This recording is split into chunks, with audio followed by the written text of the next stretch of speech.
الرحمن الرحيم. ورحمة الله وبركاته. بسم الله الرحمن الرحيم. الحمد لله رب العالمين والصلاة والسلام على أفضل الأنبياء والمرسلين نبينا محمد وعلى آله وأصحابه أجمعين. سبحانك لا علم لنا إلا ما علمتنا إنك أنت العليم الحكيم. رب اشرح لي صدري ويسر لي أمري واحلل عقدة من لساني yafqahu qawli.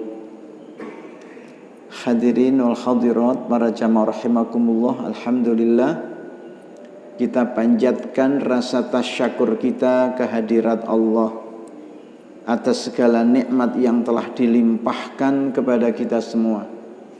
Allah subhanahu wa ta'ala masih berkenan memberikan kesadaran, memberikan kekuatan untuk tetap untuk istiqomah di dalam ketaatan kepadanya.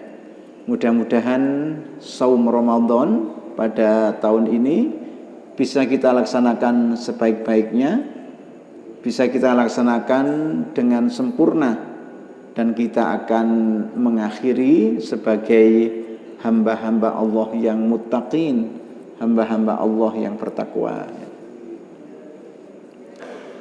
Saya walaupun kantor saya dekat situ ya, baru kali ini menikmati meja pengajian ini ya.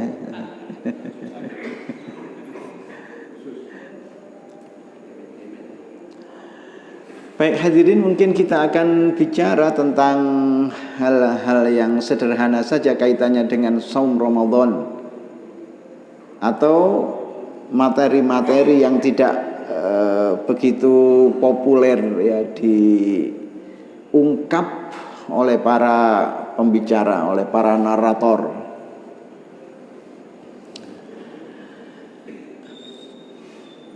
Dalam literatur yang kita baca, orang-orang Yunani kuno adalah pemeluk agama pagan.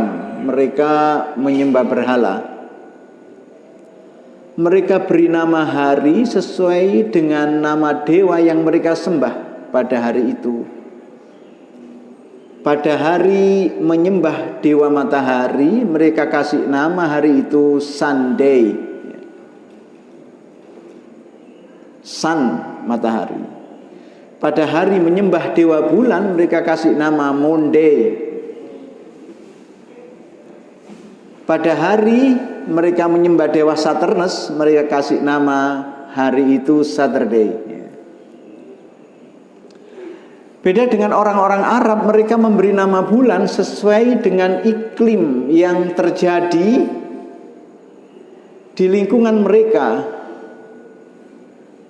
Pada saat musim semi, bahasa Arabnya Rabi', mereka kasih nama bulan itu dengan Rabi'ul Awal, musim semi pertama, dan Rabi'ul Tsani, musim semi kedua. Saat musim dingin di mana kehidupan terasa beku, mereka kasih nama Jumada, dari al-jamadu artinya beku. Muncullah nama bulan Jumada al-ula, musim beku pertama, dan Jumada al-tsaniyah, musim beku yang kedua. Pada saat Sahara panas dan membara, karena musim panas yang sangat kuat, mereka kasih nama Ramadan, dari ar-ramdu yang semula bermakna panas yang membara. Nah, Allah subhanahu wa ta'ala memberikan atau mewajibkan hamba-hambanya untuk melaksanakan saum 1 bulan lamanya dalam 1 tahun, dan itu ditempatkan pada bulan Ramadan, bulan di mana Sahara panas-panasnya. Sehingga apapun keadaannya, kita harus husnudzon billahi ta'ala, berbaik sangka kepada Allah, bahwa semua kewajiban-kewajiban agama itu bermuara kepada kemaslahatan hidup manusia. Dengan Ramadan paling tidak, dan itu pasti, bahwa manusia akan memperoleh sebuah keuntungan ada keuntungan jasmani, ada juga keuntungan rohani. Kembali kepada makna Ramadan, panas membara. Dengan berpuasa pada bulan Ramadan, maka lemak-lemak manusia akan tergelontor, lemak-lemak manusia akan jadi luruh karena ia dipaksa untuk lapar, dipaksa untuk dahaga. Saya harapkan setelah selesai puasa jenengan nanti paling tidak susut 5 kilo. Itu kalau bukonya ya memang normal, sahurnya normal. Kalau balik-balik bisa-bisa tambah gemuk nanti. Saya sendiri semakin tua ini kok rasanya badan semakin berat begitu. Pengen turun di bawah 70 kok angel ya, 70 terus ke atas. Dan yang kedua, manusia akan memperoleh keuntungan yang sifatnya ukhrawi, yang sifatnya eskatologis, yaitu Allah menjanjikan ampunan yang sangat dahsyat bagi siapa saja yang melaksanakan saum Ramadan. Sebagaimana hadis yang terkenal, man shoma ramadhana imanan wahtisaban ghufira lahu ma taqaddama min dhanbihi. Barang siapa yang melaksanakan saum Ramadan dalam keadaan iman, percaya bahwa kewajiban ini harus dilaksanakan, dan seperti tadi yang saya katakan, pasti bermuara pada kemaslahatan manusia. Wahtisaban, semata-mata mengharap ridha Allah, bukan ridha manusia. Lillah, bukan linnas, maka diampunilah dosa-dosanya. Ada pertanyaan, Pak, bukankah ampunan Allah itu nanti saat manusia menjalani yaumul hisab, hari perhitungan? Kenapa redaksi yang dipakai oleh hadis itu menggunakan fi'il madhi atau kata kerja lampau? Ghufira lahu ma taqaddama min dzambihi, diampunilah dosa-dosanya yang telah lewat. Tidak menggunakan redaksi fi'il mudhari' untuk yang akan datang. Yughfaru lahu ma taqaddama min dzambihi, akan diampuni dosa-dosanya yang telah lewat. Para ulama menjelaskan, dipergunakannya fi'il madhi di situ untuk menunjukkan kepastian bahwa ampunan Allah itu pasti adanya. La raiba fi, tidak akan ada keraguan sedikit pun. Sama dengan qomat itu loh. Qomat itu dikumandangkan sebelum sholat apa sesudah sholat? Sebelum sholat. Padahal redaksi yang dipakai kan fi'il madhi. Qad qamat as-shalah, qad qamat as-shalah, sungguh telah tegak sholat, sungguh telah tegak sholat. Padahal sholatnya belum dilaksanakan. Kenapa tidak pakai fi'il mudhari'? Ya, taqumu as-shalah, taqumu as-shalah, akan tegak sholat, tapi menggunakan redaksi fi'il madhi, qad qamat as-shalah, menunjukkan bahwa pasti segera dilaksanakan sholat dan tidak ada keraguan. Tidak ada ceritanya qad qamatis shalah, qad qamatis shalah terus buyar dewe-dewe pulang ke rumahnya, tidak ada. Lo durung rek sembahyang dikit. Nah, itu kenapa dalam hadis tadi redaksi yang digunakan itu adalah fi'il madhi. Ghufira lahu ma taqaddama min dzambihi, bukan yughfaru lahu ma taqaddama min dzambihi.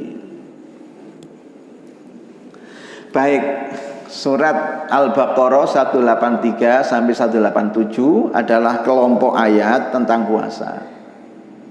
Di luar itu tidak ada lagi dalam Quran yang bicara tentang puasa. Jadi tema puasa dalam Al-Quran itu terhimpun di dalam satu kelompok ayat, yaitu Al-Baqarah 183 sampai 187. Mari kita coba bahas ayat yang pertama saja. Dan itu pun tidak semuanya. Al-Baqarah 183, ya ayyuhalladzina amanu kutiba alaikumusyamu kama kutiba alal ladzina min qablikum la'allakum tattaqun. Hai orang-orang yang beriman, diwajibkan atas kalian puasa sebagaimana diwajibkan atas orang-orang yang sebelum kalian agar kalian bertakwa. Hadirin, dalam bahasa Arab ya itu disebut harf nida, kata seru. Siapa yang menyeru dan siapa yang diseru. Dalam kitab tafsir dikatakan minal habibi lil habibi, dari pecinta kepada yang dicintainya, dari Allah kepada hamba-hambanya. Ayu namanya harf litanbih, kata untuk memberi peringatan. Peringatan dari siapa untuk siapa?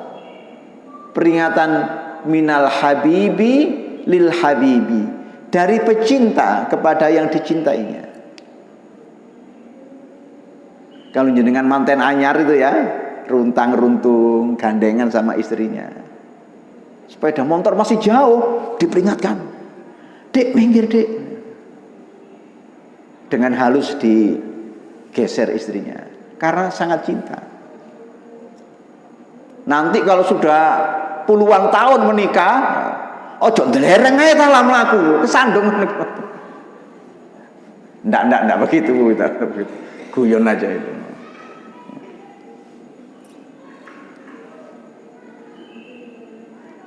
Kemudian alladzina amanu,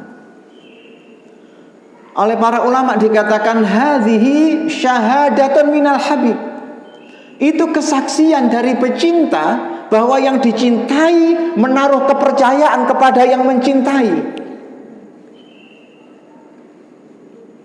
Jadi dalam ayat ya ayyuhalladzina amanu itu ada spirit cinta, ada spirit Rahman dan Rahimnya Allah. Sebenarnya manusia itu sudah memadai untuk dimintai pertanggungan jawab atas semua perbuatannya berdasarkan dua hal. Pertama, kecerdasan yang sudah dikasihkan kepada manusia.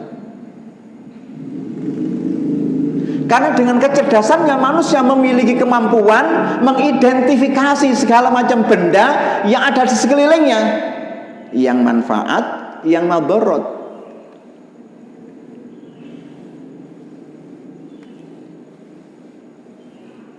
Wa idz qala rabbuka lil malaikati inni ja'ilun fil ardi khalifah qalu ataj'alu fiha may yufsidu fiha wa yasfiku dima qala inni a'lamu ma la ta'lamun wa 'allama adamal asma'a kullaha.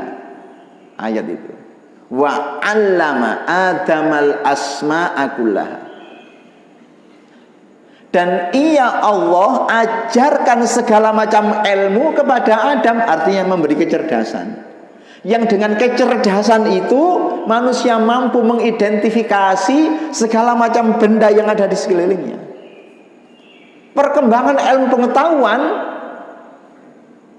pembangunan peradaban, semuanya berangkat dari kemampuan manusia mengidentifikasi itu.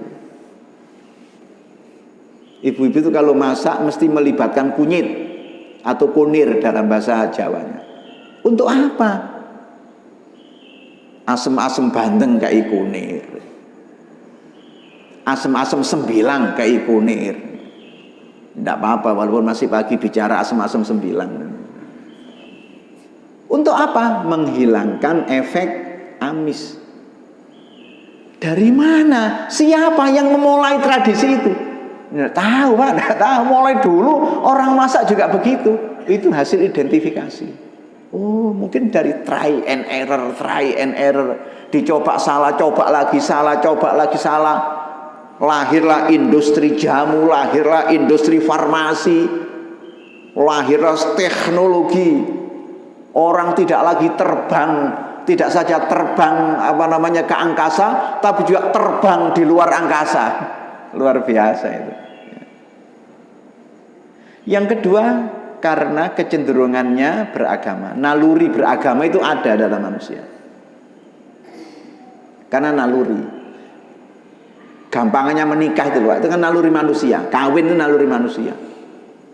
Tidak ada undang-undang nomor 1 tahun 74 tentang perkawinan, manusia tetap nikah apa tidak? Ya tetap nikah untuk naluri. Tidak ada ajaran agama tentang pernikahan, manusia menikah apa tidak? Ya tetap menikah. Sebelum Nabi sudah banyak orang, berarti mereka kawin. Tapi supaya pernikahan itu sahih, berdampak maslahat bagi manusia, diatur oleh agama. Itulah Rahman dan Rahimnya Allah. Ayat-ayat puasa itu ditujukan untuk kemaslahatan manusia, seperti kewajiban-kewajiban agama yang lainnya.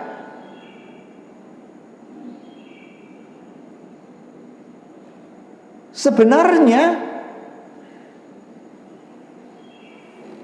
sesuatu yang jaiz bagi Allah, menurunkan atau tidak menurunkan kitab suci, mengutus atau tidak mengutus para nabi, cuma karena Rahman dan Rahimnya, karena cintanya Allah kepada para hamba, masih diutus para nabi, masih diturunkan kitab suci.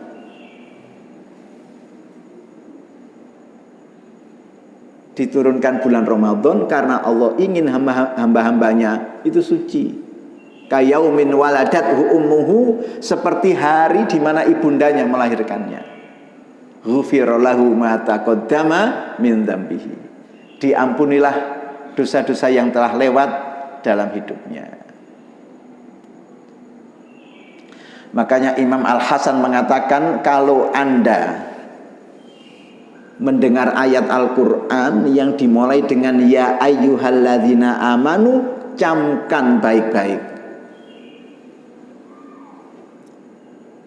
karena di situ ada kasih sayang Allah, di situ ada cintanya Allah, dan setelahnya pasti ada kewajiban yang harus kita kerjakan, pasti ada larangan yang harus kita hindari.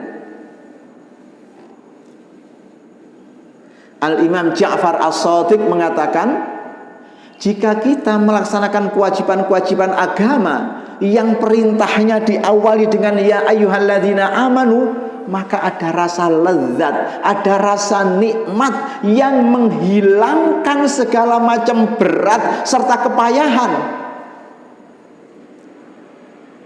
Sebelum ayat puasa diawali dengan ya ayyuhalladzina amanu, lezat melaksanakan puasa itu. Seandainya tidak turun kewajiban puasa, rugi manusia. Ayat mengatakan, walaula fadlullahi wa rahmatuhu alaikum lakuntum minal khasirin. Seandainya tidak karena anugerah serta rahmat Allah atas kalian, niscaya kalian menjadi manusia-manusia yang merugi.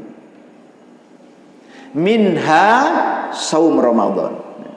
Di antara kewajiban-kewajiban itu adalah puasa Ramadan.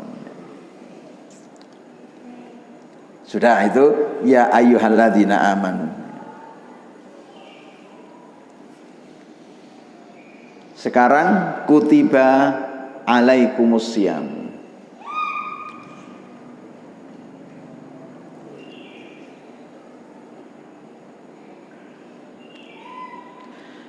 Para ulama mengatakan kutiba ay furido.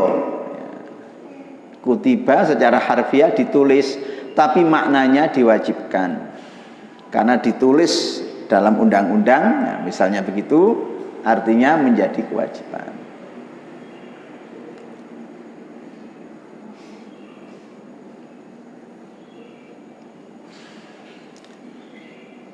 Hadirin, kewajiban yang dibebankan kepada umat Muhammad ini bukanlah kewajiban yang pertama kali. Sebelumnya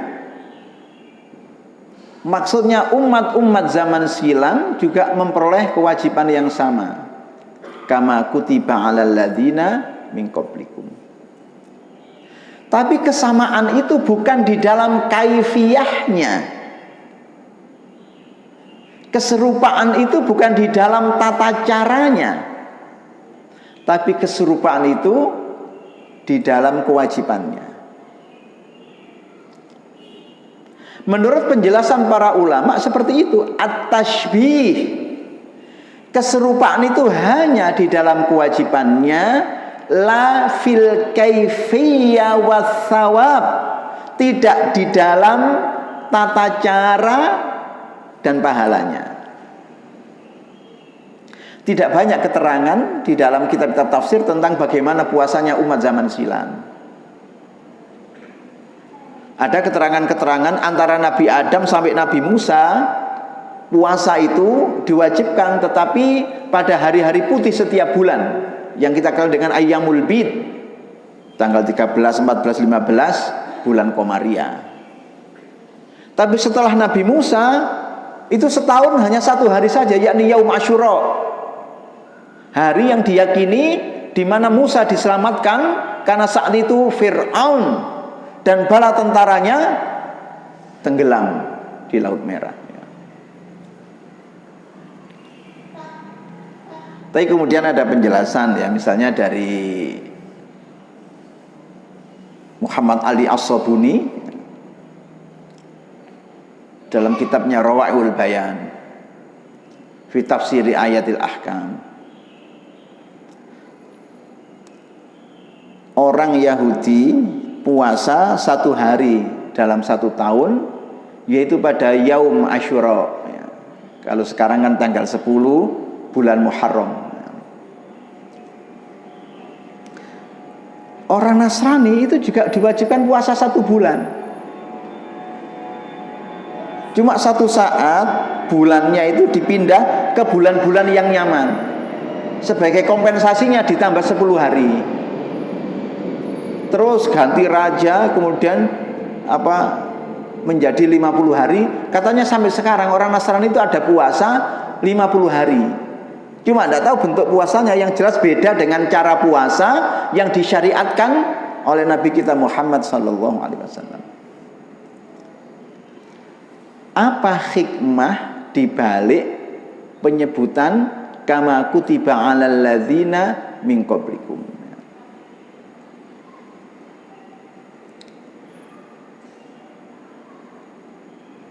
Ada dua hal hikmahnya.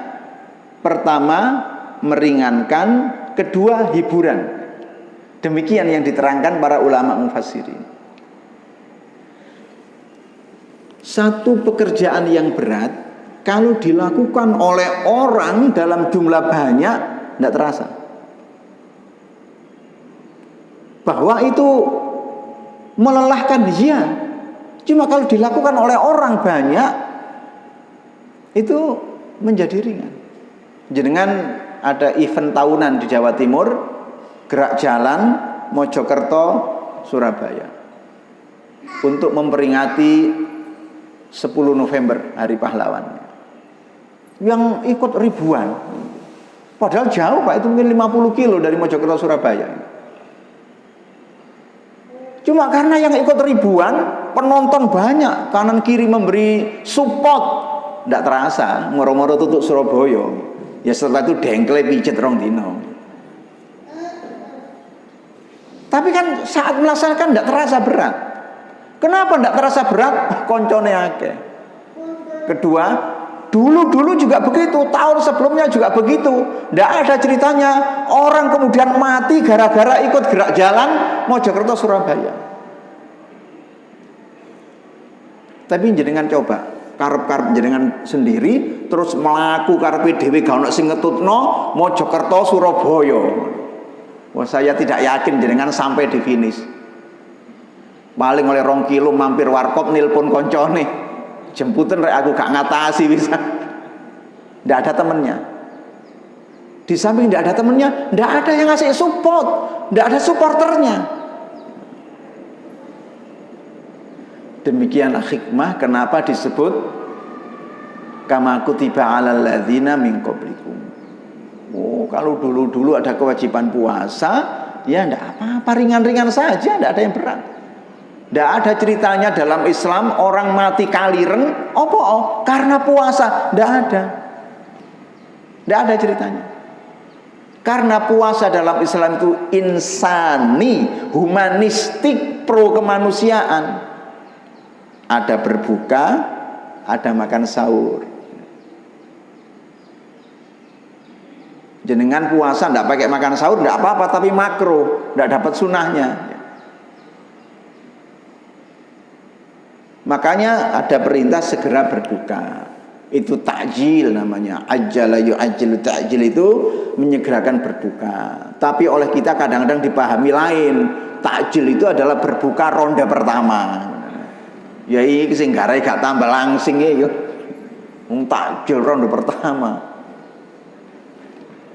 Nogosari 5 diembat habis. Es teler sak mangkok habis. Salat tarawih, mak kula dereng buka kok, Mak. Lah kok mangle apa Nogosari 5? Niku lak takjil, Mak.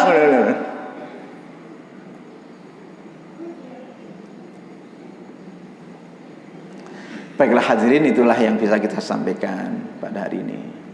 La'allakum tatakun, insyaallah nanti kita jelaskan pada momen tarawih.